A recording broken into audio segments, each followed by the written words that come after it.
Muy buenos días, familia. Aquí seguimos un día más, una mañana más de viernes para terminar la semana y lo hacemos como siempre, siendo fieles a nuestro Dios, presentándonos cada mañana delante de Él, no por motivos especiales, no porque tenemos una necesidad, sino que tenemos un compromiso con Él. Cada mañana nos presentamos delante del Rey para que pueda escuchar nuestra voz, como dijo el salmista. Y así hacemos fielmente. Enseñaba hace unas semanas atrás a la iglesia, os recordaba, y a mí también, aunque yo enseñe, yo también sigo aprendiendo, ojo. Y les decía que qué pena es que a veces solo nos acercamos a Dios cuando tenemos necesidades. ¿Cómo crees que se siente Dios? Yo me siento mal cuando solo se acercan a mí por interés, cuando quieren simplemente obtener algo de mí. Pero es que a veces nosotros actuamos así con Dios. Solo vamos a Él cuando estamos enfermos o tenemos un familiar enfermo y le pedimos que por favor traiga sanidad. Solamente vamos a Él cuando tenemos una necesidad económica. Solamente acudimos a Él cuando hay un problema en la familia, en el matrimonio o cualquier problema. Pero ¿y qué cuando todo está bien? ¿Qué pasa cuando gracias a Él todo está bien? ¿No nos vamos a presentar? ¿No nos vamos a poner delante de Él para que escuche nuestra voz? Nosotros tenemos que buscar a Dios por quién es Dios, no por lo que Dios pueda darnos. Jesús nos enseñó en el Evangelio de Mateo capítulo 6 versículo 33 que debemos buscar primeramente el reino de Dios y su justicia, y todas las demás cosas vienen por añadidura. Y a veces, desgraciadamente, invertimos el versículo y buscamos a Dios por las añadiduras. Solo buscamos el reino de Dios y su justicia por lo que puede darnos, por las añadiduras y no por Dios. Y así tenemos que hacer. Cuando todo está mal, acudimos a Dios, claro que sí. Como dijo el salmista, ¿de dónde viene mi socorro? Mi socorro viene del Señor. Pero cuando todo está bien, también nos acercamos a Dios. Hemos de buscarle por quién es Él y no por lo que Él pueda darnos a nosotros.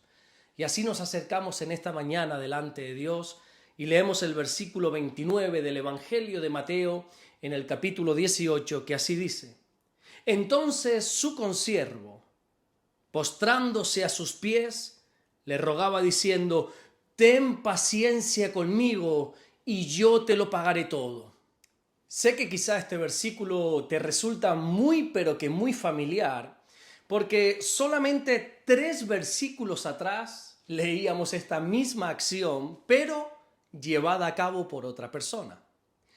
Este versículo nos enseña que cuando aquel siervo que el rey le perdonó una deuda impagable y lo dejó ir en libertad, saliendo de la presencia del rey, lo primero que hizo fue ir a buscar a una persona que también le debía un dinero irrisorio y ridículo en comparación de lo que él debía primeramente. Y lo que hace es agarrarle del cuello, ahogándole, exigiéndole que le pagara su deuda. Y aquí encontramos ahora que esta persona, este hombre que le debía una cantidad mínima de dinero, hace lo mismo que él hizo frente al rey.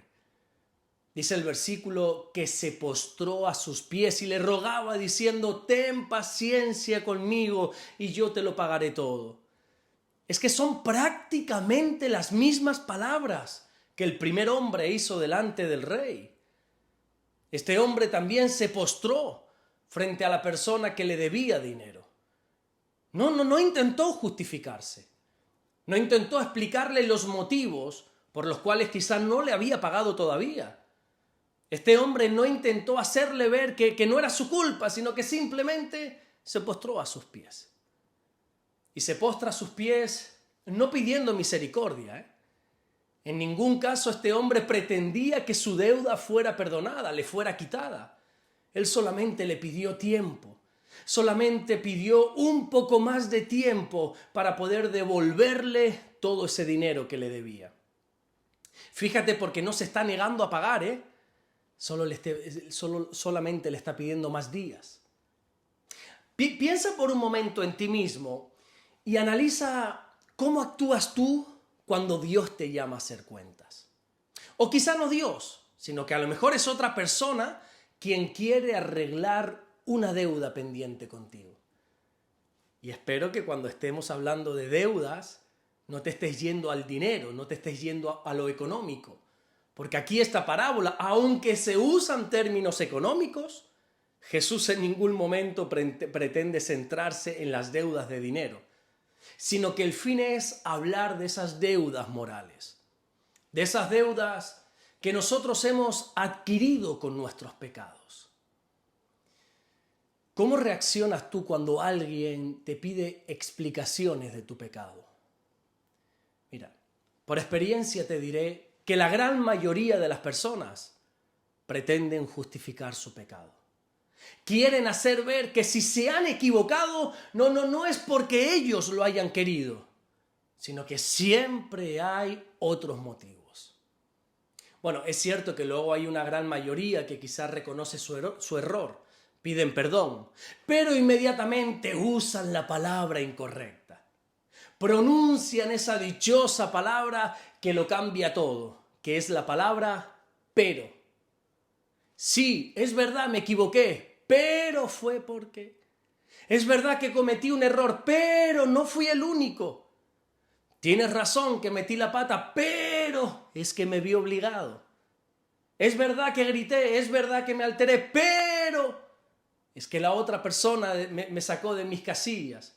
Siento haberte golpeado, pero es que tú empezaste esa discusión. ¿Te das cuenta lo que te quiero decir? Ese pero lo cambia todo. Esa conjunción pero intenta justificar el error o por lo menos minimizarlo. Y cuando tú usas el pero en una frase, cambia por completo el contexto de esa frase. Te pongo un ejemplo bíblico y mire, y aquí lo vamos a entender mucho mejor lo que quiero enseñar. Cuando nosotros nos vamos hasta el último libro de la Biblia, hasta el libro del Apocalipsis, en los primeros capítulos, allí vamos a encontrar 7 mensajes que el Señor trae para 7 iglesias diferentes. Está la iglesia de Éfeso, la iglesia de Esmirna, la iglesia de Pérgamo, está la iglesia de Tiatira, la iglesia de Sardis, la iglesia de Filadelfia y la iglesia de Laodicea. Si no recuerdo mal, son las 7. A todas Dios comienza reconociéndoles sus virtudes. Les dice las cosas que hacen bien. Pero si te das cuenta, a 5 de esas 7 iglesias, Dios les dice algo muy similar y es que a la mitad del mensaje usa la palabra pero. Por ejemplo, el primer mensaje que encontramos allí en el capítulo 2 de Apocalipsis, Dios le da un mensaje a la iglesia de Éfeso donde le reconoce, muchísimas virtudes. Como por ejemplo les dice lo del arduo trabajo, su paciencia, su sufrimiento, la constancia, les reconoce también. Y en el versículo 4, Dios dice, pero tengo contra ti que has dejado tu primer amor. Esa palabra pero lo cambia todo. Todo lo que se ha dicho anteriormente va a quedar opacado a partir de que se diga del pero en adelante. Y así mismo pasa cuando nosotros pedimos perdón por un error, cuando nosotros pedimos perdón por un pecado y a mitad de la frase usamos la palabra pero, porque ese pero va a intentar justificar lo que hemos dicho anteriormente. Es como querer quitarle importancia o gravedad a nuestro error. Y como te decía, creo que era a principio de semana, cuando nosotros hemos cometido un error, cuando nosotros hemos cometido un pecado, sea lo que sea, lo mejor que podemos hacer es agachar la cabeza y pedir perdón. Y lo último que deberíamos hacer es tratar de justificar ese pecado. Hay una frase que mi mujer dice en algunas ocasiones que es: lo que está mal y punto. Y no tiene justificación. Y es que tratar de justificar un pecado es tratar de encubrirlo. Y la Biblia dice claramente en el libro de Proverbios, en el capítulo 28 y en el versículo 13, que el que encubre sus pecados no prosperará. Encubrir significa guardar, refugiar. Cuando nosotros tratamos de justificar nuestro pecado, de refugiarlo bajo una excusa, nunca vamos a salir de él, nunca vamos a prosperar, nunca vamos a poder salir de ese error. Y si te das cuenta, hoy en día lo que se hace es exactamente esto. Hoy en día lo que se hace con el pecado es suavizarlo, usando términos menos violentos. Por ejemplo, ya no se dice adulterio. Ahora en el mundo lo que se dice es tener una aventura. Ya no se dice orgullo, ahora se dice tener amor propio. Ya no se dice maldad, ahora se dice error. Incluso a los niños se les enseña que una mentira ya no es mentira, ahora es una mentira piadosa. Y todo esto se hace con el fin de justificar el pecado. Hermano mío, del versículo de hoy aprendemos y recordamos que nuestra posición ante el pecado tiene que ser siempre una posición de humillación. Lo que tenemos que hacer es humillarnos delante de nuestro Dios. Lo que nosotros tenemos que hacer es reconocer nuestros pecados al Señor. El rey David dijo allí en el Salmo 51, versículo 3, porque yo conozco mis rebeliones y mi pecado está siempre delante de mí. David no trató de ocultar su pecado. David no trató de ponerlo detrás, sino que fue honesto delante de Dios y se humilló y le dijo, reconozco mi pecado. La Biblia nos dice a través del apóstol Pedro, cuando él escribe su primera carta allí en el capítulo 5 y en el versículo 6, humillaos pues bajo la poderosa mano de Dios, para que Él os exalte cuando fuere tiempo. Si nosotros nos humillamos delante de Dios, en su debido momento, Dios nos va a volver a levantar. Por favor, nunca justifiques o argumentes tu pecado. Simplemente pide perdón. Agacha la cabeza y pide perdón. Y entra en un proceso de restauración con Dios. Y Él es el que va a hacer que tú vuelvas a ser levantado. Él te exaltará cuando llegue el momento. Amén. No justifiquemos el pecado. Vamos a orar. Vamos a darle gracias al Señor. Señor, te damos las gracias. Gracias porque tú eres bueno. Gracias porque cuando nos acercamos a ti con un corazón contrito, con un corazón humillado, tú nunca nos vas a despreciar. Pero desde el mismo momento que intentemos argumentar nuestro pecado, no vamos a poder salir de él. Por eso, Señor, hoy como el rey David nos acercamos delante de ti reconociendo nuestras rebeliones. Nuestro pecado está delante de nosotros y no podemos ocultarlo, no podemos esconderlo. Señor, por eso venimos delante de ti para pedirte perdón. Perdón por todos nuestros pecados. Nos arrepentimos de cada uno de ellos porque sabemos que no está bien lo que hemos hecho. No lo vamos a justificar.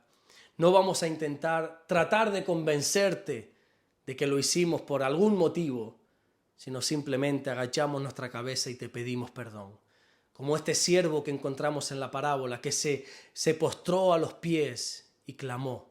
Y a ti te clamamos en esta mañana, perdónanos, Señor. Mi Dios, te damos las gracias porque tú eres bueno y para siempre es tu misericordia. Gracias por el día de hoy, gracias por toda la semana que tú nos has regalado. Y te pedimos, Señor, no solamente que puedas bendecirnos hoy viernes, no solamente que tu bendición nos alcance en este día, sino que también te pedimos por todo el fin de semana que tenemos por delante. Que tú nos guardes, que tú nos bendigas, y que veamos tu mano en todo aquello que hagamos, Señor. Gracias te damos, mi Dios, porque eres bueno y para siempre es tu misericordia. Te amamos y te bendecimos, Señor, en el nombre bendito de Jesús. Amén y amén. Que Dios te bendiga. Nos vemos Dios mediante el lunes para seguir compartiendo la palabra del Señor. Recuerda que me gusta pedirte los viernes que te congregues este domingo, que seas puntual. Creo que esto nunca lo he dicho, en la iglesia lo suelo decir mucho, pero por aquí no sé si en los devocionales lo he dicho, que seas puntual, que no sea a qué hora comienza tu culto, pero que seas puntual. Y puntual, fíjate lo que te digo, no es llegar a la hora, es llegar 5, 10, 15 minutos antes. No llegues tarde a la iglesia, comprométete, ten un compromiso con el Señor y con tu iglesia. Nos vemos el lunes, Dios mediante, para compartir la palabra. Dios te bendiga.